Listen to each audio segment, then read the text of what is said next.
tapat, matatag at maaasahan balitang tama at totoo lamang dito sa Pilipinas Network. Magandang araw sa ating mga kababayan sa Pilipinas at sa buong mundo. Huwag kalimutang pusuan ang video, sumubaybay at pindutin ang batingaw upang lagi kayong updated sa balita. Simulan na natin.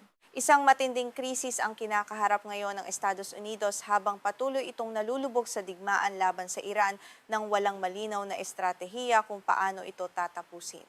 Matapos ang mahigit 5 buwang pambobomba, hindi pa rin napapasuko ng Washington ang Tehran. Sa halip, ang pagsasara ng Strait of Hormuz ay nagdudulot ng malaking banta sa pandaigdigang ekonomiya at naglalagay kay Pangulong Donald Trump sa ilalim ng matinding presyur. Dahil sa pagsasara ng kipot, unti-unti nang nararamdaman sa buong mundo ang kakulangan sa mga pangunahing bilihin. Kasabay nito patuloy na bumababa ang antas ng suporta kay Trump bago ang nalalapit na halalang panggitnang termino sa Amerika. Ang lumiliit na supply ng mahahalagang armas ng Estados Unidos ay lalo ring nagpapahina sa kanilang posisyon at nagpapakitang hindi madaling mapapanalunan ang digmaang ito sa pamamagitan lamang ng puwersang militar. Kung babalikan ang pinagmulan ng labanan, nagsimula ito noong huling bahagi ng Pebrero nang ilunsad ng Administrasyong Trump ang pag-atake sa Iran dahil sa usapin ng programang nuclear nito. Hiniling ng Estados Unidos na isuko ng Iran ang kanilang uranium na pinayaman sa mataas na antas at ihinto ang patuloy na pagpapayaman nito. Ngunit dahil sa pagtanggi ng Tehran, nagpasya si Trump na simula ng isang mapanganib na kampanyang militar sa rehiyon. Agad na tumugon ng Iran sa pamamagitan ng pagbabanta at pagharang sa Strait of Hormuz upang maparalisa ang kalakalan. Bagaman matagal nang nagbabala ang Iran tungkol dito bago pa man magsimula ang digmaan, tila nabigla pa rin ang pamahalaang Amerikano at hindi nakapaghanda ng epektibong tugon. Ipinakita ng hakbang na ito ang kakayahan ng Iran na kontrolin ang isa sa pinakasensitibo at pinakamahalagang rutang pandagat sa buong mundo. Ang Strait of Hormuz ay itinuturing na pinakamahalagang makipot na daan ng pandagat para sa langis at mga produktong petrolyo mula sa gitnang silangan. Malaking bahagi ng krudong nagmumula sa rehiyon ng Gulpo ang dumaraan dito patungo sa iba't ibang bansa kabilang na ang Pilipinas. Ang patuloy na pagsasara nito sa nakalipas na 5 buwan ay nagdulot ng malaking pinsala sa pandaigdigang pamilihan ng enerhiya at nagpalala sa krisis pang-ekonomiya sa buong mundo. Dahil sa matinding pinsalang pang-ekonomiya, nagbago na ang pangunahing prioridad ng pamahalaang Amerikano. Hindi na lamang layunin ng Estados Unidos na pilitin ang Iran na isuko ang programang nuklear nito. Ang mas agarang layunin ngayon ay ang muling pagbubukas sa Strait of Hormuz sa lalong madaling panahon, ngunit mas madaling sabihin kaysa gawin ang layuning ito dahil sa matatag na depensa at estratehikong posisyon ng Iran. Nahaharap sa malaking suliranin ang militar ng Estados Unidos sa pagtatangkang muling buksan ang kipot. Sa isang panig, naniniwala ang Iran na mahalaga sa pambansang seguridad nito ang pagkontrol sa kipot at nagsisilbi itong panangga laban sa mga pag-atake ng Estados Unidos at Israel. Sa kabilang panig, hindi kayang muling buksan at panatilihing ligtas ng militar ng Estados Unidos ang rutang ito sa kabila ng kanilang makabagong kagamitang pandigma. Isang malaking kabalintunaan na sa kabila ng pagkakaroon ng badyet militar na mahigit 100 ulit na mas malaki kaysa sa Iran, hindi pa rin mapigilan ng Estados Unidos ang mga puwersa ng Tehran. Nagagawa ng Iran na magpakilos ng sapat na puwersang militar upang manatiling banta sa mga barkong dumaraan sa kipot. Ginagamit nito ang mga pamamaraang hindi tuwiran, maliliit na bangka at mga sopistikadong misail na nakapwesto sa baybayin. Sa gitna ng kabiguang ito, paulit-ulit na nagbanta si Pangulong Trump ng matinding pagkawasak sa Iran upang pilitin ang mga pinuno nito na sumunod sa mga kahilingan ng Amerika. Kamakailan lamang, nagbanta siyang palalawakin ng mga puntiriyang sasalakayin ng Estados Unidos upang isama ang mga sibilyang pasilidad ng enerhiya ng Iran. Sinabi pa niya sa mga mamamahayag na darating ang panahon na hindi nakakayanin ng Iran ang tindi ng mga pag-ataking kanilang mararanasan. Ngunit isang araw matapos ang kanyang matapang na pahayag, tila umatras si Trump sa kanyang banta. Malamang na napagtanto ng administrasyon na hindi mapapaluhod ang Iran sa patuloy na paggamit ng dahas. Ang ganitong pabago-bagong patakaran ay nagpapakita ng kawalan ng malinaw na direksyon ng Washington habang patuloy na tumataas ang tensisyon at lumalalim ang krisis na wala pang nakikitang solusyon sa malapit na hinaharap. Ang pangunahing dahilan kung bakit hindi epektibo ang pananakot ng Estados Unidos ay ang bagong pamunuan ng Islamic Revolutionary Guard Corps o IRGC. Naniniwala ang mga matitigas na pinunong ito na ang tunay na layunin ng Estados Unidos at Israel ay ang tuluyang pabagsakin ang kanilang republika. Para sa kanila, ang anumang kompromiso sa harap ng pressure ng Amerika ay mag-aanyaya lamang ng mas marami pang pag-atake at panghihimasok sa kanilang bansa. Kaya naman ang anumang pagpapalawak sa opensiba ng Estados Unidos ay malamang na magbunga ng mas matitinding pagganti mula sa Iran, partikular laban sa mga infrastruktura ng langis sa mga kalapit na bansa sa Gulpo. Maliban na lamang kung handa ang Estados Unidos na tuluyang pabagsakin ang pamahalaan ng Iran sa pamamagitan ng malawakang pambobomba, mananatiling walang malinaw na saysay ang kasalukuyang estratehiyang militar at magdudulot lamang ito ng higit pang kaguluhan. Sa pagsusuri sa mga posibleng paraan upang makamit ang kapayapaan, kailangang tanggapin na hindi naniniwala ang kasalukuyang administrasyon ng Estados Unidos sa tunay at patas na diplomasya sa Iran. Para sa Washington, ang diplomasya ay tila nangangahulugan ng pagpapasunod sa kanilang mga kahilingan sa pamamagitan ng mga parusa at pambobomba. Ang kawalan ng interes na makipag-usap bilang magkapantay na panig ay nagiging malaking hadlang sa paghahanap ng mapayapang resolusyon sa krisis. Kahit magkaroon ng kasunduan tungkol sa Strait of Hormuz, may hirapan pa rin ang Estados Unidos na bumuo ng isang pangmatagalang kasunduang nuklear. Ang nakaraang negosasyon ay umabot ng halos 5 taon bago natapos noong 2015. Sa kasalukuyan, pagod na ang administrasyong Trump sa digmaang ito at mayroon itong iba pang prioridad. Dahil dito malamang na hindi ito maglaan ng sapat na panahon at lakas para sa isang mahaba at masalimuot na proseso ng diplomasya sa Tehran. Dahil sa kawalan ng kakayahan ng Estados Unidos na direktang makipagnegosasyon, ang pinakamainam na paraan ay ang pagsuporta sa prosesong nakasaad sa Islamabad Memorandum of Understanding na nilagdaan noong Hunyo. Sa ilalim ng Artikulo 5 nito, magsasagawa ng dialogo ang Iran at ang Sultanato ng Oman upang tukuyin ang pamamahala at mga serbisyong pandagat sa Strait of Hormuz kasama ang iba pang bansa sa rehiyon ng Gulpo. Ang mga pag-uusap sa pagitan ng Iran at Oman ay kasalukuyang nagpapatuloy at itinuturing na pinakamainam na pagkakataon upang maresolba ang krisis nang hindi na muling dumadanak ang dugo.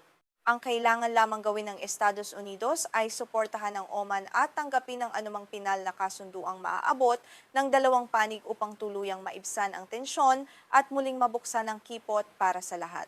Inaasahang kasama sa anumang kasunduan ang pag-aalis ng Estados Unidos sa pagharang nito sa mga daungan ng Iran. Malinaw na idineklara ng Iran na ang pag-aalis sa pagharang na ito ay mahigpit na nakaugnay sa muling pagbubukas ng kipot. Kung nais ng Washington na muling dumaloy ang langis sa pandaigdigang pamilihan, kailangan itong gumawa ng konsesyon at ihinto ang agresibong pagharang sa mga barkong pangkalakalan ng Iran. Bagaman hindi pa tiyak ang kalalabasan ng mga pag-uusap, malinaw na ang Oman at ang iba pang kasapi ng Gulf Cooperation Council ay may higit na kakayahan at motibasyong makipagnegosasyon sa Iran kaysa sa Estados Unidos.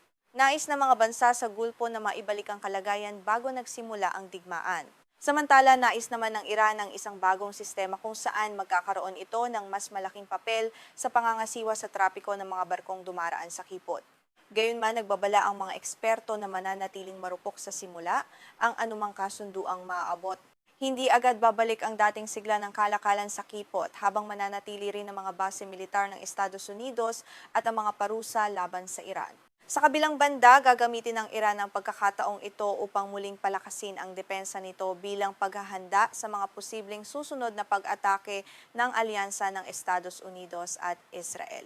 Sa huli, ito ang mapait na pamana ng maling desisyong pumasok sa isang digmaang walang malinaw na layunin at katapusan. Sa halip na kapayapaan at katatagan, nagdulot lamang ito ng matinding paghihirap sa pandaigdigang ekonomiya, kawalan ng katiyakan sa rehiyon at malaking pagkasira sa reputasyon at kapangyarihan ng Estados Unidos. Isang mainit na balita mula sa gitnang silangan ng ating tinututukan ngayon. Pinalalawak ng Iran ang kampanya nito ng panggigipit upang pilitin ng Estados Unidos na magbigay ng mga konsesyon sa mga usaping diplomatiko at pang-ekonomiya. Ayon sa mga opisyal at eksperto sa rehiyon ng Gulf, naniniwala ang Tehran na kaya nitong ubusin ang pasensya ng Washington sa pamamagitan ng pagpuntirya sa mga ruta ng kalakalan at infrastruktura ng enerhiya sa buong rehiyon. Sa halip na maghangad ng mabilis at mapagpasyang tagumpay militar laban sa isang mas malakas na puwersa, kasalukuyang nagpapatupad ang Tehran ng isang maingat at kalkuladong estratehiya ng eskalasyon. Layunin nitong palawakin ang sigalot ng hindi humahantong sa isang ganap at hayagang digmaan. Isa itong mapanganib na laro ng kapangyarihan na naglalayong subukan ang hangganan ng kakayahang militar ng Amerika at ng mga kaalyado nito. Ang pangunahing layunin ng Iran ay kumbinsihin ng Estados Unidos na mas magastos ang patuloy na pagpigil sa krisis kaysa sa pagbigyan ng mga kahilingan nito hinggil sa Strait of Hormuz. Ipinapakita ng Tehran na kung hindi tatanggapin ng Washington ng isang bagong kaayusan kung saan magkakaroon ng Iran ng mas malaking papel sa mahalagang daan ng tubig na ito, tiyak nakakalat pa ang hidwaan sa labas ng Persian Gulf at makaaapekto sa iba pang mga bansa. Sa pamamagitan ng paglalagay sa panganib sa maraming estratehikong daan ng pandagat at mga pasilidad ng langis, naniniwala ang Tehran na mapalalakas nito ang posisyon nito sa anumang negosasyon sa hinaharap.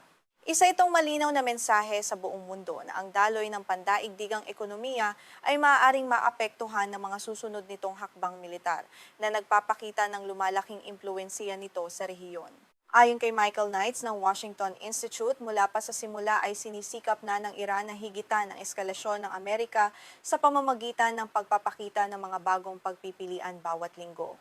Kabilang dito ang paggamit ng mga bagong teritoryo, bagong uri ng armas, at mga bagong punteriya upang mapanatili ang presyur at gawing mahirap hulaan ang mga susunod nitong galaw sa larangan ng digmaan at diplomasya. Binigyang diin pa ni Knights na ang pinakamalaking bentahe ng Iran ay hindi ang kakayahan nitong direktang pinsalain ng Amerika o Israel sa isang digmaan. Sa halip, ang tunay nitong kapangyarihan ay nasa kakayahang sakta ng mga bansa sa rehiyon at guluhin ang takbo ng pandaigdigang ekonomiya. Nagdudulot ito ng matinding pangamba sa mga pamilihan ng langis at nagpapataas ng gastusin para sa mga bansa sa buong mundo.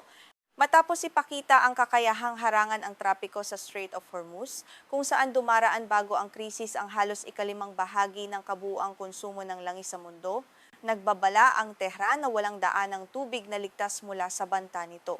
Nagdulot ang babalang ito ng malaking pangamba sa mga kumpanya ng pagpapadala at sa mga bansang lubos na umaasa sa supply ng enerhiya mula sa magulong bahaging ito ng mundo. Ang mga banta sa Red Sea at sa infrastruktura ng enerhiya ng Saudi Arabia ay nagpapakita ng mas malawak na plano ng Iran na pataasin ang gastusin sa pagprotekta sa pandaigdigang kalakalan. Sinusubukan din ito kung hanggang saan ang pasensya ng Washington sa ganitong uri ng panggugulo sa malayang paglalayag. Nagiging sanhi ito ng pagtaas ng presyo ng mga bilihin at ng seguro sa mga barko na sa huli ay binabayaran ng mga mamimili sa buong mundo. Ipinapakita ng pamamaraang ito ng Iran ang paniniwala ng mga commander ng Revolutionary Guards na maaari pa silang makakuha ng mas malalaking konsesyon mula sa Estados Unidos. Nakikita nila ang pagkakataon sa tila pag-aatubili ni Pangulong Donald Trump na masangkot sa isa pang magastos na digmaan sa gitnang silangan bago ang gaganaping halalan sa Amerika. Dahil dito, ipinagpapatuloy nila ang kanilang mga agresibong hakbang sa mga daan ng tubig. Ayon sa isang mapagkakatiwalaang pinagmulan sa Gulf, naniniwala ang mga Iranian na sa pamamagitan ng pagpapalawak ng digmaan at pagpapataas ng presyur, mapipilitan din ang pamahalaan ni Trump na umatras sa huli. Bagamat iniisip ni Trump na kaya niyang puwersahin ang Iran na makipagnegosasyon sa pamamagitan ng mabibigat na parusa, hindi basta-basta yuyuko ang Tehran sa ilalim ng ganitong mga banta ng walang kapalit na pakinabang. Ang kalkulasyong ito ang nagiging pundasyon ng estratehiya sa negosasyon ng Tehran. Bagamat ipinahayag ni Trump na bukas siya sa pakikipag-usap matapos kanselahin ng isang planong pag-atake sa pag-asang mabubuksan muli ang Strait of Hormuz, mariing itinanggi ng Iran na may nagaganap na anumang formal na pag-uusap sa pagitan nito at ng pamahalaan ng Estados Unidos sa kasalukuyang yugto ng matinding tensyon. Ayon sa isang mataas na opisyal mula sa Tehran na pagtanto ng pamunuan ng Iran na ang mga nauna nitong pagpapakita ng diplomasya at kahandaang umangkop ay nagbunga lamang ng mas matinding panggigipit mula sa Washington.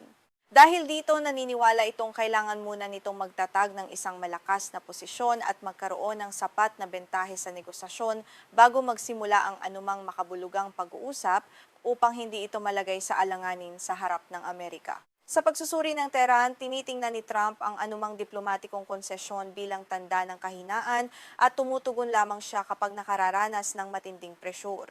Kaya naman, ipinagpapatuloy ng Iran ang mga agresibong hakbang nito sa karagatan upang ipakitang hindi ito natatakot at handa nitong tapatan ang anumang bantang militar mula sa Estados Unidos habang pinangangalagaan ang pambansang soberanya nito.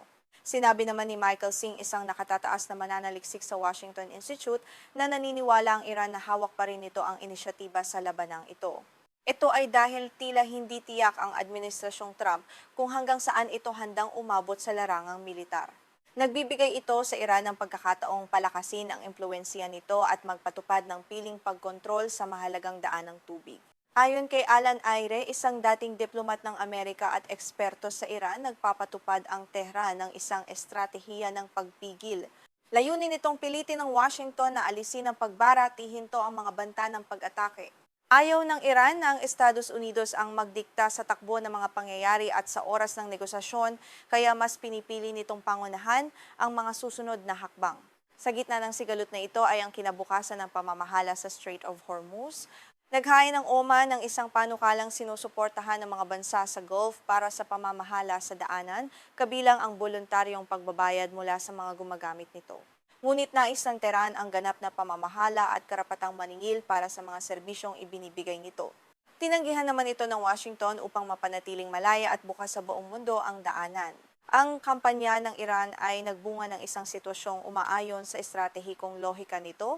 Habang lumalawak ang mga banta sa labas ng Hormuz, mas nakatuon na ngayon ang mga kapangyarihang regional at kanluranin sa pagprotekta sa mga ruta ng kalakalan at infrastruktura ng enerhiya, sa halip na higit pang paigtingin ang panggigipit at mga parusang pang-ekonomiya laban sa Iran. Ang bagong koalisyong pandagat na pinamumunuan ng Saudi Arabia ay isang halimbawa ng pagbabagong ito. Inilalarawan nito ng mga pinagmulan sa Gulf bilang isang depensibong balangkas na nakatuon lamang sa pag-eskorte sa mga komersyal na barko, pagbabahagi ng impormasyong paniktik, at pagpapanatili ng kaligtasan sa mga daanan ng dagat. Hindi nito layuning direktang harapin ang puwersang militar ng Iran upang maiwasan ang tuluyang pagsiklab ng digmaan. Para sa Tehran, may tuturing na isang tagumpay ang ganitong kalagayan. Bagamat hindi nito kayang tapatan ng direkta ang lakas militar ng Estados Unidos, nagagawa naman itong magpataw ng malaking gastusin sa pamamagitan ng pagpilit sa mga pamahalaan at hukbong dagat na manatili sa isang depensibong posisyon. Ang bawat bagong banta ay nangangailangan ng karagdagang pondo upang mapanatili ang tuloy-tuloy na daloy ng pandaigdigang kalakalan. Sa huli, ang labanang ito ay umiikot sa kung sino ang may higit na kakayahang magtiis. Naniniwala ang mga pinuno ng Iran na kaya nilang tiisin ang paghihirap ng ekonomiya ng mas matagal kaysa sa kakayahan ng koalisyong pinamumunuan ng Amerika na tiisin ang paulit-ulit na pagkagambala sa pandaigdigang kalakalan at mga pamilihan ng enerhiya. Ngunit habang patuloy nilang sinusubok ang kakayahan ng isa't isa, nananatili ang panganib ng isang mas malawak at mapaminsalang digmaan.